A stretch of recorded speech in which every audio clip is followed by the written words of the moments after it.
The following is a production of Fenix Media. The views expressed do not necessarily represent those of the company or its advertisers and may contain language that's unsuitable for younger listeners.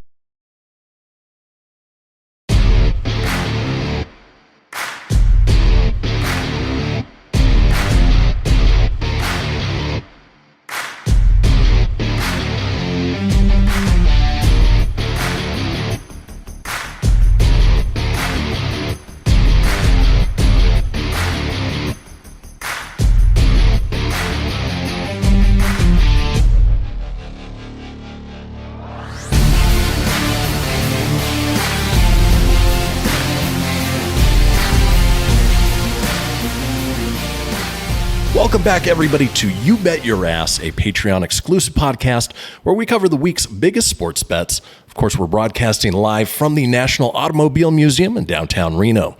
If you want to get tickets or information, just head over to automuseum.org. Now, I'm Kristian Fenix. Along with me is the Troy Aikman to my Joe Buck, the G-Man. G-Man, how you doing today? Doing good. Is that choice a little bit better, a little more palatable for you? You're still a cowboy. Yeah, well. I don't know. I'm going to give you a list. Maybe older one. Keith Jackson, Alabama. There you go.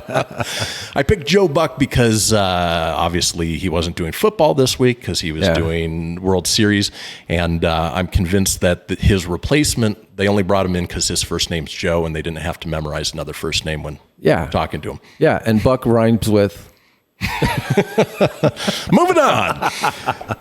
In any case, so taking a look at last week, this season so far has been a little bit of a struggle, but boy, you hit your stride last week. You went 10-5, 10 wins, 5 losses, almost at 500 for the season, 60 wins over all versus 62 losses. So we're right there. It's creeping up. Yeah, we're trying to figure this out. Things are better. And you were saying the Vikings were so close to covering last week that it would have been 500 if they had. We would have been right at it.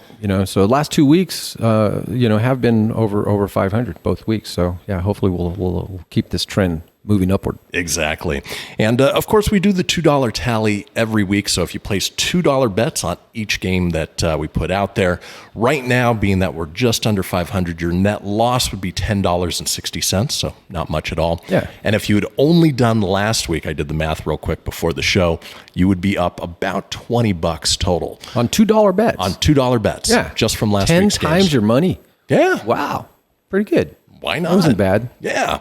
So, it's one of those things that you got to follow it through the entire season. It's not just one-offs, because if you had looked at a couple of the weeks prior, then, you would have lost a little bit of money. But we're creeping up there. Obviously, we get a better sense of the players, the games, the buys, the weather, how things are playing out. And by the end of the season, that's where you end up being, close to that 65, 70% win total that you've been over the last however many seasons we've been talking football. So, unfortunately, I normally start out, much better out of the gate. So this year's a little bit different, but that's why it's important to track your stuff. One of the things, it all depends on kind of like what you're doing. If you're doing it I just want to have fun. I have this much money. I really don't care. You know what I mean? Mm-hmm. Win or lose, you know what I mean? I got it to play with.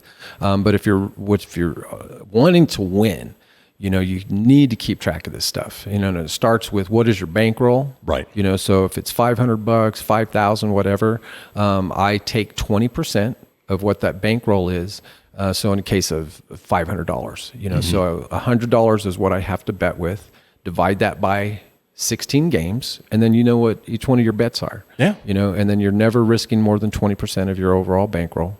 And then, then you go from there. Then make sure that the wife doesn't get mad. Full disclosure, right from the beginning. That's right, exactly. From the beginning of the season. Yeah. And we always say, don't bet what you can't lose. It should be fun. It should be, one of those things that gets you a little bit more into the game, taking a look at stats that you may not otherwise take a look at, and just treat it as something that's fun. Yeah. Don't mortgage your house. Don't be dumbass. Yeah. Don't bet it all on black or red or double zeros. That's right. Unless you're doing that with house money. Right. That's actually when you take a shot. Yeah. Yeah. If I'm like, my normal bets are say like $25 to $100, and if at the end of the day, I'm up 300, you know what I mean? Monday night game coming up, then I just might peel off that $200, keep my original 100 and take a shot. Right. That's how you do it. Yeah. And then if it loses, then it's their money that, you know what I mean? Exactly. It still hurts though. Or you're up double or nothing. Yeah. So. Stuff like that. Yeah. There's different ways to parlay too. You got the parlay cards, but I don't like parlaying like that. Mm-hmm. I like actually single bet, take the single bet winning and then just roll it over. Yeah. It's still a parlay. That's exactly what a parlay is. You're more in control of how you bet. Because then you're not stuck. You're not stuck. Sometimes you get a card, and let's say you have a 4-teamer, and then there's 2 down. And then the third leg that you need, all of a sudden new information comes in. And you're like, oh my gosh, if I would have known that information, you know what I mean? I would have went the other side. Right. So. But, that's why we're here, helping you guys out, giving you some suggestions. And, obviously, to get these suggestions, it's just a small chunk of change that you might be winning otherwise. Now, the other thing we want to talk about is the in-play disclaimer that, all of our picks are up to date come Thursday midday. But we've got the Thursday night game, and then we've got 2 days before the Sunday games kick off. So as you mentioned, new information could come in. Somebody could get hurt. Weather could roll in. Any number of things could happen between Thursday and Sunday. So even if you place all of your bets on a Thursday, keep an eye on the in-play, because you can always adjust. You can always do things by quarter, by half, as needed. And then you were talking a little bit earlier about when to push the button for in-play decisions. A little bit easier on football than it is basketball, if you want to give just a little insight on what to look for and when to push that button. Yeah, there's advantages and disadvantages to betting early. I think the best advantage is, say, this week, the Packers and Chiefs game. It opened up at the Packers +3, Chiefs -3. And now it's 7.5 because Aaron Rodgers, he has COVID, so he's not playing. Jordan Luck is getting his first start. And so you're talking, 4 points that swung just on that. Now, that being said, I think that the bookmakers, a lot of times they'll overreact, knowing that the public is going to overreact. Right. So it may come back down by Sunday a little bit, but if you bet early. Yeah. Then depending on which side, say if you, like on the Packers, if you were wanting the Packers, and then you bet early at +3. Now you're saying, dang, I could have had 7.5 if I would have just waited. Right. But then you have the other side too, but you're not getting 7.5 with Aaron Rodgers. Right. And then the opposite side is true. If you thought that the Chiefs were going to cover -3 with Aaron Rodgers, and now it's 7.5, you're having to lay 4.5 more points than you did on Monday. Right. So again, in a way, it's, betting early versus betting late. It's still a gamble, I guess, not knowing what's going to happen. But and in that case, you can always hedge your bet. Nothing says that you can't, bet on the 3 points and then bet again on the 7.5. And then you got, if you really don't like it, you actually have a little middle there. If you would have bet 3 points on the Chiefs in the beginning, and now it's 7.5, I'm just like, hey, I have a chance of just basically losing the vig. Right. So like on a $100 bet, I think it's like $9 or something like that. And then that's all you're risking. Because here's the thing, is like if you have a single bet, you're risking 100% of whatever you bet. But if you have a middle, then all you're basically risking, I think I factored it's about 7.5 to 9% of the money that you have in play. Because the worst thing that can happen is you lose one and you win one, right? Yeah. And then you lose that little vig amount. But $9 loss is better than the $100 loss. Exactly. And when you hit both of them, now instead of getting, say, $9 win on a $10 bet, you're actually getting 6 to 10 times. No kidding. By winning both bets. Wow. Yeah. So that's why I love middles. That's so much fun. Yeah, and like I said, every week I learn a little bit more about sports betting, how it works, what to look for, what to play with, and it makes it a whole lot of fun. Yeah, absolutely. And that's why we're here, for fun. Well, let's go ahead and kick off with our kickoff pick. This is our freebie pick for the non-Patreon subscribers. Give you guys a little taste of what we offer. And this week's kickoff pick is the Bengals -2.5 at the Browns. Don't buy the hook in that. This is a Sunday game. And again, at the beginning of the season, I went, whatever. This point in the season, this could be exciting. I mean, you've got Joe Burrow and Jamar Chase, who make a great team on the Bengals side. Baker Mayfield's coming into his own for the Browns. And, it is sort of a coin flip of a game in my mind. And, you've laid, -2.5, so less than a field goal. Overall, how do you see this one playing out? Yeah, this was, I was a little bit nervous making this the number one bet, but I feel pretty good about it. Both teams are coming off a loss. You got the 4-4 Browns against the 5-3 Bengals. Statistically, they're right there. 23 points on offense and defense for the Browns, 27 on offense, 20 on defense for the Bengals. The factor is, to me, they're playing at home.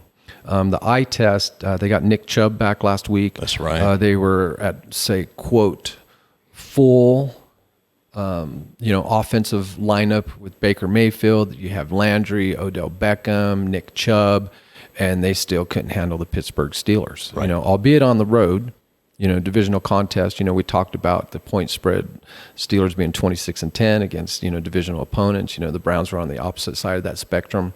And so that bet came through last week. So this one, pretty much, again, very close. -3 on the turnover differential for the Browns, -1 for the Bengals. And really just looking at the team, the Bengals are more healthy. They're back home. For the first time, they had 3 road wins in 3 road games. Right. Not a win last week. Not last week. Consecutively. So they're going to get some home cooking.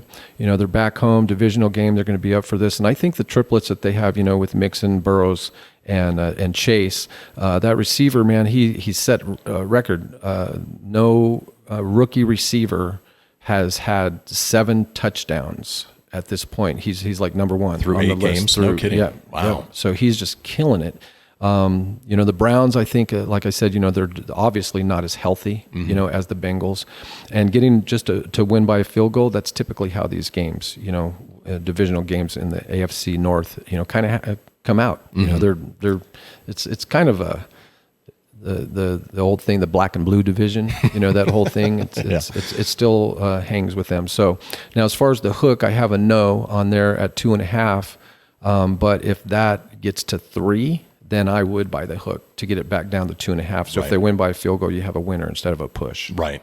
So just one little asterisk on that. But that's the logic, behind that pick. So go Bengals. Good thing to keep in mind. It's always a little bit nervous betting on the Bengals. Trust me, I know. But it's the same with the Browns. Yeah. Right? The Browns historically, even, last year, they have that reputation, when their fan base gets their hopes up, then they just kind of like slide back down to regular Brown tradition. They're the Cubs of NFL. Yeah, they are. They really are. And both teams are reeling off of tough losses last week. So they're both going out there to win. So I think it's perfectly placed at -2.5. Yeah. Well, that does do it for our free preview kickoff pick for all of the free preview watchers and listeners. If you do want our full slate of picks each week, all you got to do is subscribe. Head over to patreon.com/YouBetYourAss for as little as $3 a month. That's a month, not a week. Yeah. That's $1.5, $2 bets. Yeah. You get the audio podcast.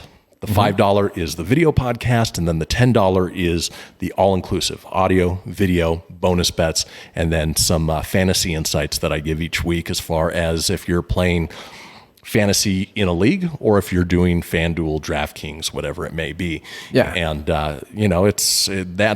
that's my wheelhouse. That's the way to go. I love doing, and it even gets you that much further into each of these games. So lots to get for very little money through Patreon. Yeah, and with the full package, they get to see all our facial expressions too. Exactly. Not just the audio. Yeah, and the cool background that we get. I mean, we've got exactly Yoda, lightsabers, Rock'em Sock'em robots. Marilyn, Yoda. Is Yoda hitting on Marilyn right now? I don't know. Maybe if we twisted him a little bit. And you got Darth Vader over there. Though I don't know if it's blasphemy to have Star Trek stuff so close to Star Wars stuff, so. Yeah, we didn't design this. Exactly. But it's a good place to call home for this podcast. We love it.